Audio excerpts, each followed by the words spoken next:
자, 오늘 학습 목표입니다. 드론의 조종 방법을 설명할 수 있다. 모드 1, 모드 2를 설명할 수 있다.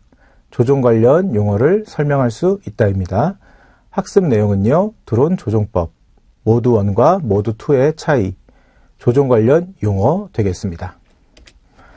자, 교육에 앞서 여러분들 학습하시기 전에 한번 생각해 보셨으면 좋은 내용들입니다. 과연 드론은 어떠한 방식으로 조종을 할 수가 있을까요? 그리고 모드 1과 모드 2의 차이는 어떤 것이 있을까요? 그리고 오늘은 멀티콥터 분류 방식에 대해서도 학습을 할 예정이시기 때문에 멀티콥터 분류 방법은 어떠한 부분이 있을까라고 여러분들께서 한번 생각을 해보시면 좋을 것 같습니다. 자, 목차입니다. 드론의 조종법, 조종 원리, 드론의 분류, 멀티콥터 분류, 프레임 형태에 따른 분류입니다. 자, 드론의 조종법입니다. 조종 원리이고요. 조종기가 신호를 보내면요, 수신기가 이러한 신호를 받겠죠. 그래서 FC가 이렇게 관장을 하고 그러한 FC의 명령을 각각 변속기가 전달받아 변속기는요, 모터에게 다시 반응 관련해 가지고 명령을 줄 거고요. 그러한 모터의 회전 속도에 따라서 프로펠러가 회전을 하겠죠. 자, 그래서 지금 보시는 바와 같이 신호 체계가 들어간다라고 생각을 했었을 때 이렇게 FC가 각각의 센서의 도움을 받아서 스스로 판단 후 변속기에게 명령을 주고 모터가 회전을 하는 방식이 되겠습니다. 자, 조종 원리 중 이제 가장 기본적인 조종기 그리고 수신기에 대해서 설명을 드리겠습니다. 우선 조종기와 수신기는요, 주파수를 사용하여 드론의 방향 및 위치를 제어, 전후, 좌우 운동을 할 수 있는 장치로서 통상 조종기와 호환되는 수신기를 장착, 조종자가 원하는 방향으로 드론을 제어합니다. 자, 그림에 보시다시피 조종기가 따로 있고요. 조종기는 말 그대로 신호를 보내는 송신기의 역할입니다. 우선 여러분들께서는 대표적으로 이제 민수용 관련된 촬영용 드론을 접하시게 되실 텐데요. 우리가 넓은 범위에서는 조종기라고 부르지 않고 송신기라고 부르는 쪽이 훨씬 더 명확할 겁니다. 그 이유는 신호를 보내주는 체계 때문인데요. 여러분들이 흔히 접하실 수 있는 드론들은요, 우리가 휴대를 하면서 조작을 하고 그렇게 신호를 보낼 수 있는 휴대용 송신기 개념이라고 생각을 하시면 될 것 같고요. 그 다음에 GCS라고 부르는 지상 통제소죠. 예, 그래서 일종의 좌표값을 입력받은 후에 그러한 명령 체계를 수행하여 비행하는 그러한 드론들은요, 따로 송신기 개념이 존재한다라고 이해를 하시면 될 것 같습니다. 그림에서 보시는 바와 같이 조종기를 만약에 이제 구매하시게 되면요, 조종기와 세트로 이렇게 수신기가 같이 들어있게 됩니다. 예를 들어 A사에서 발매하게 된 조종기를 구매하시게 되면요, B사에서 발매한 수신기하고 당연히 호환되지 않을 겁니다. 그렇기 때문에 여러분들께서는 조종기와 수신기 관련해 가지고 서로 페어가 맞는지 꼭 확인을 하셔야 되고요. 특정 취미 쪽에서 주로 이제 활용이 되는 조종기 회사 같은 경우에는 다른 회사에서 제조한 수신기와 어느 정도 바인딩 관련해서 문제 없는 그러한 제품들이 있습니다만, 호환은 가능하지만 주파수 신뢰도에 대해서는 보증을 하지 않기 때문에 여러분들은 가급적이면 내가 조종기를 운용을 하실 때 여러분들이 그 조종기의 회사와 동일한 회사에서 제조한 수신기가 맞는지 다시 한번 체크해 주시기 바랍니다. 우리는 주로 DJI 관련된 제품들을 많이 쓰시기 때문에 이러한 경우는 잘 없습니다. 그래서 제가 이렇게 따로 시간을 할애해서 조금 여러분들께 설명을 드리고 싶었고요. 자, 계속해서 조종 원리 들어갑니다. 왼쪽에 있는 조종기는요, 모드 1이라고 생각을 해주시면 좋겠고요. 오른쪽에 있는 조종기는요, 모드 2 방식이다 라고 생각을 해주시면 되겠습니다. 그래서 두 개의 그림을 한번 비교해 보시면요, 어떤 차이가 있을까요? 우선 우리가 형태를 봤었을 때는요, 당연히 모드 1, 모드 2라고 해서 따로 형태가 다른 그러한 조종기는 아닙니다. 동일한 조종기를 가지고 우리가 모드 1 혹은 모드 2로 이렇게 설정에 들어가셔서 변환할 수 있는 구조인데요. 그런데 양쪽에 있는 스틱을 잘 보시면 방향 관련해서 색깔이 조금 다른 부분이 있다라고 여러분들이 생각하실 수가 있습니다. 자, 여러분들의 이해를 돕기 위해서요, 모드 1과 모드 2, 지금 스로틀이라는 키에 대해서 설명을 드릴 건데요. 한번 방향이 동일한지, 차이점은 무엇인지 한번 유심히 관찰해 주시기 바랍니다. 스로틀은 말 그대로 우리가 쉽게 말씀드리면 고도 상승, 고도 하강에 관여하는 키입니다. 그래서 제가 오늘은 대표적으로 DJI에서 주로 많이 사용을 했었던 OQ19 방식의 조종기를 한번 준비를 해봤는데요. 자, 여러분들께서는 제가 이제 조종기를 이렇게 정면에 놓고 설명을 드릴 때 방향은 반대다라는 것을 꼭 유념해 주시고 이해해 주셨으면 좋겠습니다. 자, 그래서 일단은 조종기 관련해서 스틱을 보시게 되면요. 제 기준에서는 이쪽 방향이 지금 스로틀입니다. 그래서 수직으로 올리고 내리고 하는 방식이죠. 그런데 꼭 제가 주의 말씀드리고 싶은 부분이 있습니다. 이러한 조종기는 현재 보시면요. 스틱을 제가 내렸다가 손을 떼면 어떻게 될까요? 가운데로 돌아옵니다. 이렇게 소리를 한번 들어보시면요. 팅, 팅 하는 스프링이 튕기는 듯한 그러한 진동음이 발생하는데요. 말 그대로 이러한 부분을 우리는 텐션이라고 부릅니다. 그래서 지금은 보편적으로 민수용에서 사용하시는 조종기는요. 대부분 이렇게 스로틀 키에 텐션이 들어가 있습니다. 그런데 간혹 가다가 여러분들이 따로 조종기를 구매해서 운용하시는 경우에는요. 풀다운 스로틀이라고 해서 살짝 내가 내려놓으면 그대로 고정이 유지가 되어 있는 그러한 스틱 레버들을 발견하실 수가 있습니다. 꼭 이렇게 스로틀 같은 경우에는요. 풀다운 방식인지 아니면 텐션이 있어서 가운데 중립으로 돌아오는 스틱인 건지 꼭 여러분들이 확인을 하셨으면 좋겠습니다. 자, 이러한 차이점이 생기는 이유는요. 우선 과거에 지금은 무인기가 드론이라는 명목하에 굉장히 시장의 산업 분야에 많이 활발하게 활용되고 있는데요. 과거에는 취미의 영역으로서 RC라는 장르가 있었습니다. 물론 지금도 존재하고 있고요.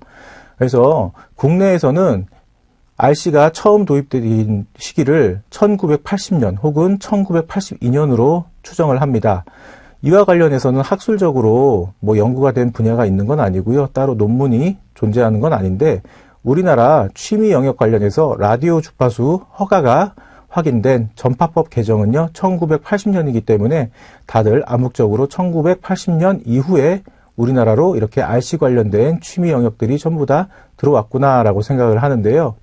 최초에 우리나라는 RC라는 장르가 들어왔었을 때 지금 분류법으로서는 무인 헬리콥터죠. 과거에는 RC 헬리콥터라고 불렀습니다. 이러한 헬리콥터 장르는요. 일본을 통해서 국내에 들어왔습니다. 그리고 점차적으로 세월이 지나면서 유럽이나 서구권에서 이제 도입이 되었던 그런 RC들은요. 간혹 가다가 모드2 조종법이 있었습니다. 그러면 여러분들께서 여기서 의문을 가지실 겁니다. 왜 모드1 먼저 들어왔었을 때에는 스로틀이 오른쪽 방향에 있었을까요?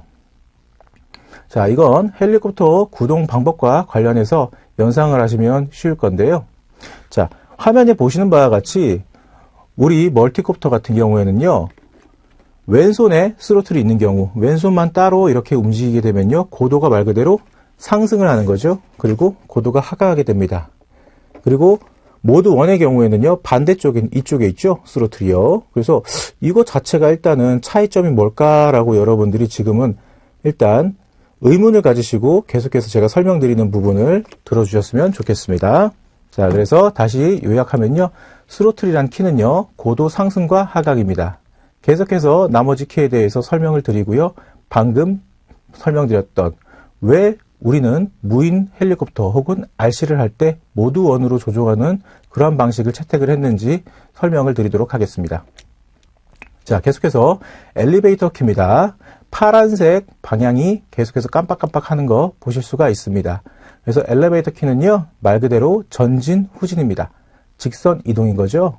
자, 그래서 우리가 피치라는 한국 용어와 같이 관련해서 이해를 하셔도 무방하십니다. 모드 2는요, 우선 전진, 후진 키가 오른쪽에 있구나라고 생각을 해주시고요. 모드 1은요, 왼쪽이구나라고 생각을 하시면 됩니다. 그래서 여기서 굉장히 눈치가 빠르신 분들은요, 이미 파악을 하셨을 겁니다. 우선 모드 1과 모드 2의 가장 큰 차이점은 스로틀과 엘리베이터 키가 서로 반대쪽에 위치해 있구나라고 이해를 하셨을 겁니다. 자, 계속해서 러더입니다. 우리가 요우라고 부르는 키고요. 말 그대로 좌회전 및 우회전입니다. 그런데 일반적으로 우리가 좌회전, 우회전이라고 하는 경우는요. 일단 우리 멀티콥터 기준으로 이해를 해보시면요. 기수 방향이 왼쪽 혹은 오른쪽으로 회전을 하는 걸 의미를 하는데 나아간다라는 개념에 말 그대로 자동차가 좌회전하는 개념으로 이해를 하시면 절대 안 되십니다. 이동을 뜻하는 뜻이 아니고요. 제자리에서 기수 방향을 돌린다. 사람으로 말씀드리면요. 좌향좌 우향우의 개념이다라고 이해를 해주시고요. 자, 그림을 보시면요. 모드 1과 모드 2는요. 러더키가 동일합니다. 이러한 부분 꼭 기억하시고요. 자, 마무리로 에일러론 혹은 에어론이라고 하는 롤키입니다. 이건 말 그대로 기체가 좌 혹은 우 방향으로 이렇게 이동을 하는 거죠. 그래서 모드 1과 모드 2 역시 동일하게 에일러론 키, 스틱 위치는 동일합니다. 자, 멀티콥터 비행 원리 계속해서 들어가도록 하겠습니다. 우리가 스로틀 키를 이렇게 작동하게 되면 기체는 어떤 반응이 일어날까요? 모드 2 기준으로 설명을 드리고 있기 때문에 여러분들 절대 모드 1 설명이 아니다라는 거 기억을 해 주시고요. 자, 회전을 하면서 이렇게 고도가 올라가는 형태를 여러분들이 보실 수가 있고요. 자, 스로틀 키를 강하게 줬을 때 당연히 모터의 회전수, RPM이 올라가면서 좀 더 빠르게 상승을 할 거고요. 하강 스로틀을 주면요. 이렇게 천천히 회전하면서 고도는 밑으로 내려갈 겁니다. 자, 계속해서 엘리베이터 키입니다. 피치라고도 하죠. 모드 2 기준에서 엘리베이터 키를 앞쪽으로 쭉 밀게 되면요. 오른쪽에 들어온 그림의 프로펠러 부분을 유심히 봐주십시오. 뒤쪽에 있는 프로펠러 2개의 회전은 굉장히 빨라지고요. 앞쪽에 있는 2개의 프로펠러는요. 회전이 천천히 이루어지죠. 자, 그래서 제가 직접 가지고 온 기체를 가지고 한번 빗대어서 설명을 드리도록 하겠습니다. 여러분들 보시기 쉽게 제가 측면으로 기체를 놨기 때문에 기수 방향은 이쪽이다라고 생각을 해주시고요. 자, 드론이 만약에 기수 방향으로 말 그대로 엘리베이터 키를 줬었을 때 나아가는 방향은요. 기수 방향인 이렇게 이쪽 방향으로 이동을 할 겁니다.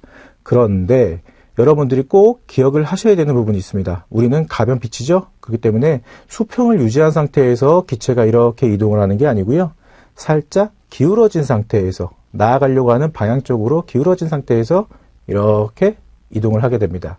자, 그러면은 방금 제가 이렇게 기체를 직접 가지고 와서 기울여서 이동하는 현상을 보셨기 때문에 이 오른쪽 애니메이션 프로펠러 회전하는 방향, 그 다음에 빠르기 충분히 이해하시기 쉬울 거라고 생각이 드네요.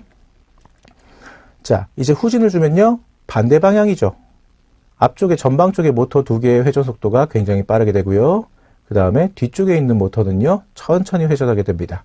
그렇기 때문에 기체는요. 나아가려고 하는 방향으로 기울어진다라는 제 설명을 기억하시면요. 후진하고 있는 것이 맞구나라고 여러분들이 이해하시기 쉬우실 겁니다.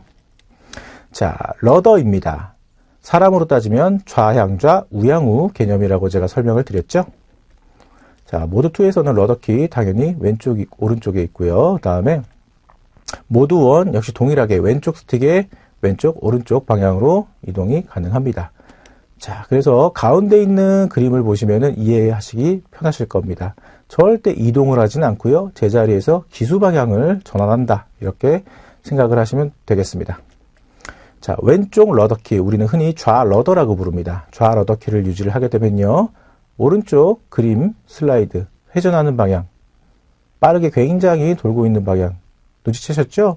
그런데 파란색 이렇게 회전하고 있는 방향이 시계 방향일까요? 반시계 방향일까요? 그렇죠. 여러분들은 이미 전 교시에서 토크에 대한 개념을 확실하게 정리를 하셨기 때문에 왜 이러한 형태로 이렇게 프로펠러가 혹은 모터가 돌고 있는지에 대해서 이해하시기 쉬울 겁니다. 회전하는 방향의 반대쪽으로 물리력이 작용하기 때문이죠.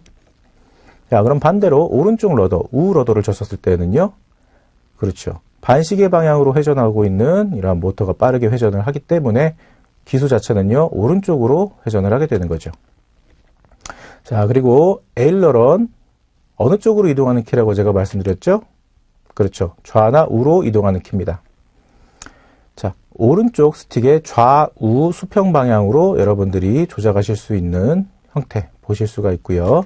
자, 좌 에일러런을 줬을 때는요. 말 그대로 기체에 회전하는 프로펠러는요. 오른쪽에 있는 프로펠러들이 전부 다 회전 속도가 빨라지는 거고요. 상대적으로 왼쪽에 위치한 프로펠러들은요. 천천히 회전합니다.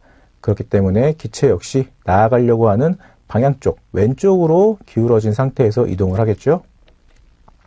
자, 이번에 반대쪽 방향 역시 제가 짧게 설명을 드려도 여러분들 이해하시는데 어려움은 없으실 겁니다. 자, 그래서 앞서 제가 잠깐 설명을 드렸었던 무인 헬리콥터 조종을 할 때에는 도대체 왜 모드원으로 우리가 시작을 했을까에 대한 의문점에 대해서 이제 결론을 말씀드리도록 하겠습니다. 여러분들은 토크와 반토크 관련해 가지고 생각을 해주시면 되실 것 같고요. 자, 우리가 헬리콥터 같은 경우에는요, 메인 로터에 프로펠러가 하나밖에 없죠. 그렇기 때문에 일단 헬리콥터에 대한 구체적인 이해도가 없다고 하시더라도요, 이 프로펠러가 회전하는 방향의 반대쪽으로만 물리력이 작용을 하기 때문에 특정 방향 계속해서 헬리콥터 기수가 돌면서 이동하지 않을까라고 생각하실 수가 있죠. 그런데 이러한 현상을 막아주기 위해서 꼬리 날개, 테일 로터에는 어떤 형태로 작용을 하는 회전력이 있죠? 그렇죠. 자, 메인 로터가 회전하는 방향의 반대쪽으로 작용할 수 있는 그러한 물리력을 보여줄 수 있는 프로펠러 형태, 꼬리 날개가 있습니다.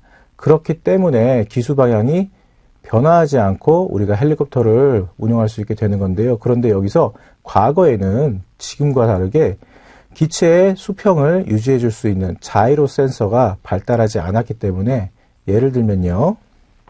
제가 지금 형태는 멀티콥터만 준비를 했기 때문에 모양은 멀티콥터입니다만 헬리콥터라고 이해를 해주시고 빗대어 설명드리도록 하겠습니다. 자, 이제 여러분들 정면으로 제가 기수 방향을 이렇게 놨고요. 헬리콥터라는 가정하에 우리가 일반적으로 생각을 하면요. 메인 로터와 테일 로터가 서로 반토크를 만들어주기 때문에 이렇게 앞쪽으로 직선적으로 나아간다라고 이해하시겠지만 과거에는 자이로 센서가 발달하지 않았기 때문에 계속해서 추력을 발생시켜서 무인 헬리콥터가 나아가게 되면요. 이렇게 저항을 못 이겨가지고 슬금슬금 기수가 약간씩 틀어지는 현상이 벌어졌습니다. 자, 그런데 제가 오늘 설명드렸던 제자리에서 기수 방향을 좌나 오른쪽으로 이렇게 돌려주는 키는 뭐였죠? 러더입니다. 그래서 왼손 스틱은요, 엘리베이터 키로 나아가는 키를 꾸준히 주면서 왼손가락 그대로 에일러를 유지한 상태에서 좌나 우 러더를 같이 동시에 사용하면서 기수 방향을 정렬해 주면서 나아가는 이러한 조종 방식을 사용을 했기 때문에 주로 모드원을 사용을 했고요. 지금은 멀티콥터 드론이 굉장히 뜨고 있는 시대죠. 그래서 초보자분들이 처음 이 조종기를 잡아서 운용을 하실 때에는요. 모드2 방식이 유리합니다. 왜냐? 한쪽 방향의 기체의 전진, 후진, 좌, 우, 이 키가 전부 다 이동할 수 있는 키가 모여있기 때문에 직관적인 조종이 가능합니다. 그래서 초보자분들이 처음 드론을 접하셨을 때 가장 추천하고 지금 현재 보편적으로 되어 있는 조종 방식은 모드2 방식이다라고 이렇게 이해를 하시면 되겠네요. 자, 계속해서 이제 여러분들이 멀티콥터의 조종 방식을 배우셨기 때문에 간단하게 드론의 분류 방법에 대해서 계속해서 설명을 드리도록 하겠습니다. 자, 우선 왼쪽에 있는 그림과 오른쪽에 있는 사진을 한번 비교해 보시죠. 자, 이제 여러분들께서 토크를 배우셨기 때문에 프로펠러의 회전하는 방향은요, 서로 반대 방향이다라고 한 번에 파악은 하셨을 거고요. 그런데 오른쪽에 있는 사진을 보셨을 때 과연 이렇게 토크만 상쇄되었을 때 우리가 방금 조작 방법에서 배웠던 이동이나 좌러더, 우러더가 원활하게 이렇게 구동될까라는 의문점을 가지실 수가 있습니다. 그래서 제가 우선 밑에 바이콥터라고 써드리고 오른쪽에 로터 2개라고 이렇게 표시를 해드렸죠. 원래 로터라는 명칭은요, 헬리콥터와 같이 가변 피치의 경우 말 그대로 회전하는 방향 관련해 가지고 각도가 스스로 혹은 인위적으로 바꿀 수 있는 이러한 형태를 가변 피치라고 하던데요. 가변 피치의 경우에는 로터라는 명칭을 쓴다라는 거 다시 한번 꼭 기억을 해주시고요. 대부분 고정 피치에서는요, 우리가 풀업이라는 명칭을 씁니다. 그래서 왼쪽에 있는 그림을 보시면요, 자, 서버 모터가 중간에 있다라는 부분 제가 표시를 해드렸죠. 그래서 이 서버 모터는 어떠한 모터인지 일반적인 모터하고 구별될 수 있는 특성부터 우선 상세히 설명을 드리도록 하겠습니다. 일반적인 모터는요, 여러분들이 아시다시피 동력이 이렇게 전달이 되어서 한쪽 방향으로 계속해서 회전하는 이러한 형태를 띠고 있죠. 자, 그런데 서버 모터는요, 한쪽 방향으로 혹은 반대 방향으로 이렇게 인위적으로 회전을 만들 수는 있지만 일반적인 모터가 계속해서 회전을 한다고 하면요, 서버 모터는요, 우리가 명령을 줌으로써 일정 기간, 일정 구간만 이렇게 순차적으로 돌게 인위적으로 우리가 운용이 가능한 모터입니다. 그렇기 때문에 제 손을 봐주시면요, 일반적인 드론의 고정 피치 멀티콥터는요, 이렇게 단순히 회전 RPM 숫자를 빠르게 혹은 천천히만 조절을 해서 우리가 비행을 하는 구조인데, 가변 피치는 제가 헬리콥터 때 설명을 드렸죠. 이렇게 회전을 하면서 각도를 바꿀 수 있는 겁니다. 그러한 각도를 바꿔주는 데 있어서 서브 모터가 이렇게 관여를 하는 거죠. 그런데 만약에 서브 모터가 아니고 일반적인 모터로 이렇게 구동 방식을 제한했을 때는 어떤 문제점이 벌어질까요? 한쪽 방향으로만 계속 회전을 하기 때문에 의미가 없게 되는 거죠. 네. 그래서 이렇게 가변 피치를 우리가 설명을 할 때에는 꼭 로터라고 구분지어서 이름을 부른다라고 생각을 하시면 좋겠습니다. 그래서 다시 이제 짤막하게 간추려서 말씀을 드리면요. 이 바이콥터의 이름 유래는요, 우리가 자전거를 보시면은 자전거 타이어가 몇 개죠? 2개입니다. 말 그대로 바퀴가 2개죠. 그래서 영어 바이시클의 바이, 그 다음에 멀티콥터 합쳐서 바이콥터라고 부르고요. 로터는 2개입니다. 만약에 로터가 아니고 풀업, 고정 피치 형태로만 이렇게 존재를 하게 되면요, 일단 기체가 호버링은 될 겁니다. 그런데 원활하게 이동을 할 수는 없겠죠. 그리고 이동을 한다 치더라도요, 우리가 여러분들 오늘 학습하신 러더 관련된 개념을 생각을 해보시면요, 러더 키를 사용을 하다가 갑자기 바람이 세게 불었을 때 원활하게 러더 키가 작동하지 않겠죠. 예. 이러한 형태이기 때문에 우리 가변 피치로서 바이콥터는 활용한다라고 이해를 하시면 되겠습니다. 자, 계속해서 순차적으로 그림을 보시면요, 일단 눈치가 빠르신 분들은 확인하셨을 겁니다. 아까 바이콥터는요, 프로펠러가 2개였죠. 지금 프로펠러가 현재 3개입니다. 그래서 트라이콥터라고 하고요. 상세하게 제가 분류를 해드리면요, 프로펠러 자체는 총 개수가 3개이지만 풀업 2개와 로터 1개로 구성되어 있네요.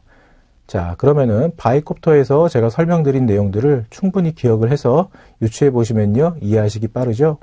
전방에 있는 프로펠러 2개는요, 고정 피치입니다. 그렇기 때문에 서로 프로펠러의 회전 방향이 반대고요. 나머지 하나 홀로 남게 되는 이 프로펠러는요, 가변 피치가 되겠죠. 자, 그런데 현재 우리가 일상생활 혹은 레저 관련된 부분에서 이러한 트라이콥터를 보신 적이 있나요? 물론 과거 2017년도에서 2018년도까지는요, 이렇게 트라이콥터만 제조하는 회사가 있었습니다. 트라이콥터의 장점은요, 일반적인 쿼드콥터보다 속도 전환이 굉장히 빠르다라는 거고요. 완벽하진 않지만 아크로매틱한 그러한 비행이 가능한 장점이 있었습니다. 그런데 산업 분야에서 활용하기에는요, 굉장히 어렵습니다. 일단 가변 피치 자체가요, FC를 세팅하는 데 있어가지고 굉장히 시간이 많이 소요됩니다. 단순하게 가변 피치가 구동되는 데에서만 만족할 수는 없죠. 우리가 완벽한 비행, 안전한 비행을 위해서 계속해서 테스트 비행을 하면서 세팅을 하게 되는데, 이러한 경우 시간이 굉장히 많이 걸리고요. 그 다음에 구조 자체가 굉장히 복잡합니다. 그렇기 때문에 우리가 일반적인 산업 분야에서는 현재 트라이콥터 마주치기 힘든 그런 현실이 되겠네요. 자, 일반적으로 여러분들이 드론이라고 들으셨을 때 가장 먼저 연상하시는 쿼드콥터입니다. 자, 그런데 2개의 그림을 보시면요, 분명히 프로펠러가 4개이기 때문에 쿼드콥터구나 라고 연상은 되시겠지만, 왼쪽 그림은 플러스 형태, 십자가죠. 오른쪽은요, X자 형태. 현재 여러분들이 가장 많이 보시게 되는 그러한 형태의 쿼드콥터입니다. 자, 저는 예전에 플러스 형태의 쿼드콥터로 시작을 했던 세대이기 때문에 이러한 형태가 굉장히 반갑기도 하면서, 한편으로는요, 차라리 쿼드콥터는 X자 크로스 형태가 굉장히 좋다라는 생각을 동시에 하게 되네요. 우선 각각 프로펠러의 개수는 동일하게 쿼드이기 때문에 크게 양력 발생하는 부분에 있어서는 엄청난 편차가 있지는 않습니다만, 문제는 나아가려고 하는 방향 쪽, 전진, 후진 혹은 좌우 이동 시에 일단 좌우 그림의 쿼드콥터에 성능 차이가 있고요. 그 다음에 러더 키를 쓸 때 차이가 존재합니다. 그래서 전진과 혹은 러더 키를 동시에 우리가 키를 주게 되면요, 어떻게 될까요? 예를 들어서 모드2 기준으로 왼손은 우 러더를 우리가 계속해서 주고 있고, 오른손으로 전진 엘리베이터 키를 쭉 준다고 가정을 했었을 때, 우리 기체는요, 앞쪽으로 나아감과 동시에 오른쪽으로 기수 방향을 틀 겁니다. 그래서 차량으로 비유를 드리면요, 우회전을 하는 거죠. 자, 그러한 형태에 있어서, 자, 잘 생각해 보십시오. 왼쪽에 플러스 형태의 쿼드콥터는요, 나아가려고 하는 이 화살표 방향, 전진 방향을 기준으로 생각을 하셨을 때 주로 관여하는 건요, 앞쪽에 있는 모터, 전진 방향 쪽의 모터의 RPM은 낮아지고 뒤쪽에 있는 모터 하나의 RPM은 올라감과 동시에 좌우에 있는 모터 각각 하나씩 수평을 잡으려고 유지를 하겠죠. 이러한 형태와 오른쪽 그림의 쿼드콥터 X자 형태에 빗대어서 설명을 드리면요. 똑같은 전진 방향 주셨을 때 앞쪽에 있는 모터 2개가 모터 RPM 회전 속도를 조절을 하겠죠. 반대쪽인 뒤쪽에 있는 모터 2개 역시 관여를 합니다. 그래서 이해하시기 가장 쉬운 부분은요. 주로 나아가려고 하는 방향 쪽의 모터가 1개가 관여를 하냐 혹은 2개가 관여를 하냐 이렇게 단순 비교해서 생각을 해보시면요. 어떨까요? 자, 그래서 초보자분들이 안정적으로 비행하는 데 있어서는요. X자 형태의 이러한 크로스 형태의 쿼드콥터가 현재 굉장히 일반화되어 있다라고 이해를 하시면 좋겠고요. 그 다음 두 번째 구체적으로 들어가면요. 우선 여러분들이 드론을 쿼드콥터를 마주치셨을 때 대부분 장난감이나 취미 형태에서 끝나시는 분들은요. 굳이 이 기체 하단 배면부에 보시면은 카메라가 없다라는 거 아실 겁니다. 그런데 산업 분야에서는 뭐죠? 일반적인 비행 성능, 가장 신뢰도가 높은 형태인 쿼드콥터 X자 형태에서 카메라 짐벌을 달았죠. 그래서 왼쪽 그림의 플러스 형태, 십자가 형태의 쿼드콥터를 보시게 되면요. 과연 우리가 카메라 짐벌은 어느 쪽에 달아야 될까요? 기체는 나아가려고 하는 방향 쪽으로 살짝 기울어진 상태에서 이동을 하기 때문에 카메라 짐벌을 단다고 했었을 때 카메라 렌즈에 쓸데없는 프로펠러가 노출이 되는 그러한 현상이 벌어지겠죠. 그렇기 때문에서도 우리는요, 임무장비, 대표적인 임무장비인 카메라 짐벌을 생각을 하셨을 때 X자 형태의 쿼드콥터가 널리 지금 우리가 마주칠 수 있는 형태다라고 이해를 하시면 되겠습니다. 자, 그 다음은요, 프로펠러가 몇 개죠? 6개입니다. 그래서 헥사콥터라고 부르죠. 그래서 각각 프로펠러 방향은요, M1 모터가 반드시 반시계 방향으로 돌아야 된다. 뭐 이런 규칙은 없습니다. 다만 헥사콥터이기 때문에 서로 마주보는 방향의 프로펠러의 방향은 당연히 반대일 거고요. 그 다음 M1과 M2의 모터 회전 방향은요, 당연히 반대겠죠. 자, 그래서 이러한 형태다. 6개구나 라는 거 꼭 기억을 해 주시고요. 자, 계속해서 숫자가 늘어났네요. 옥토콥터라고 부릅니다. 여러분들 우리 문어를 영어로 뭐라고 하죠? 옥토퍼스라고 하죠? 네, 문어의 다리는 8개입니다. 이렇게 생각을 하셔서 기억을 하셔도 무방하시고요. 앞서 설명을 드렸던 헥사콥터에서 2개의 프로펠러가 늘어났습니다. 그럼 결과적으로는 짝수가 이루어졌죠. 그래서 헥사콥터하고 가장 큰 차이점은요. 일단 프로펠러의 개수도 마찬가지입니다만 옥토콥터의 프로펠러 회전 방향을 보면요. 서로 마주보는 방향의 프로펠러 회전 방향이 동일하죠. 자, 그러면은 다음 슬라이드에서는 과연 몇 개짜리 멀티콥터가 나올까요? 자, 도데카콥터라고 합니다. 주로 도데카콥터는요, 우리가 프로펠러가 10개 혹은 12개 이상을 도데카라고 분류를 하는데요. 산업 분야에서 주로 많이 씁니다. 그런데 다시 한번 지난 슬라이드로 돌아가 보면요. 점점 프로펠러가 늘어나면 늘어날수록 구조는 어떻게 됐죠? 점점 기체의 전폭은 그렇죠. 커질 수밖에 없게 되겠죠. 그렇기 때문에 기체의 메인 프레임 가운데 있는 본체하고 모터를 이어주는 팔 형태, 우리는 암 혹은 붐이라고 하는 그러한 형태입니다. 이 암이나 붐이 점점 길어질 수밖에 없습니다.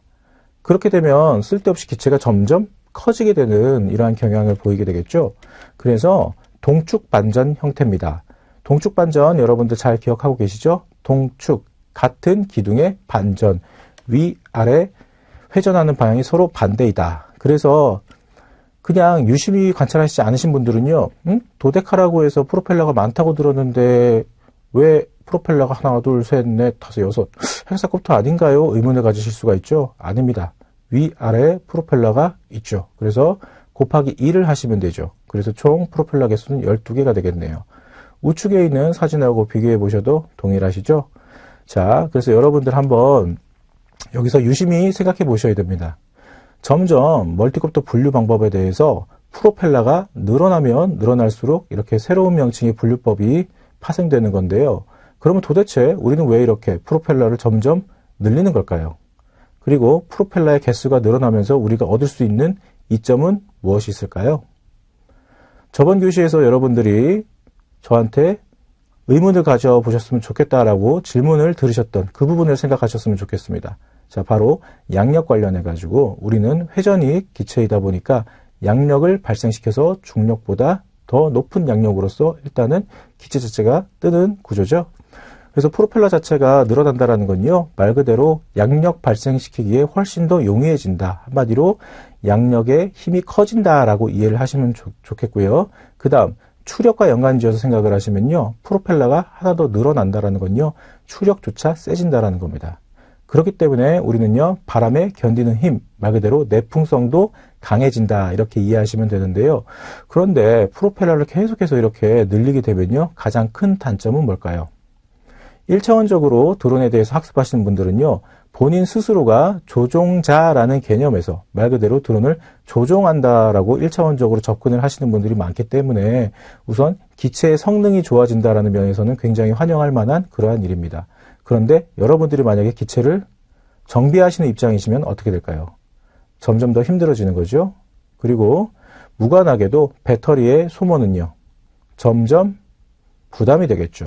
이러한 장단점이 있다는 거 꼭 기억해 주셨으면 좋겠습니다. 자, 계속해서 개수는 늘어나는 거고요. 이제 여러분들이 눈치채셨을 겁니다. 짝수가 아닌 홀수 형태의 프로펠러를 가지고 있으면요, 홀로 남는 프로펠러는요, 가반피츠입니다. 그리고 일반적으로 우리가 볼 수 없는 형태이긴 한데 과거에는 멀티콥터 관련해서 연구를 하는 과정에서 이러한 V테일 형태도 존재했습니다.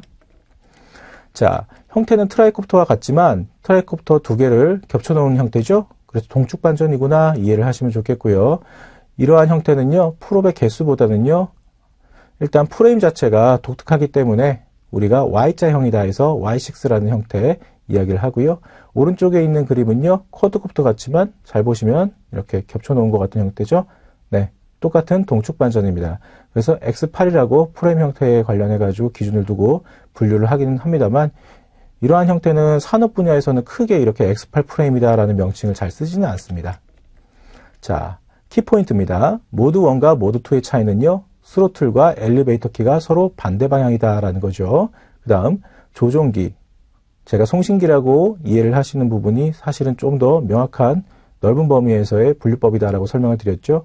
이 조종기 송신기와 수신기는 호환 가능한지 반드시 여러분들이 사전 확인이 필요하십니다. 자, 학습 점검 문제 한번 가보도록 하겠습니다. 첫 번째 문제입니다. 초보자가 멀티콥터를 조종하기 쉬운 조종 방식은 어떤 방식일까요? 네, 모드 2입니다. 모드 1은요, 헬리콥터, 무인 헬리콥터 조종하기에 훨씬 더 좋다라고 생각을 하시면 되겠고요. 그런데 여기서 의문을 가지시는 분들도 계실 겁니다. 자, 무조건 무인 헬리콥터는 모드 1으로만 조종해야 되는 걸까요? 꼭 그렇지는 않습니다.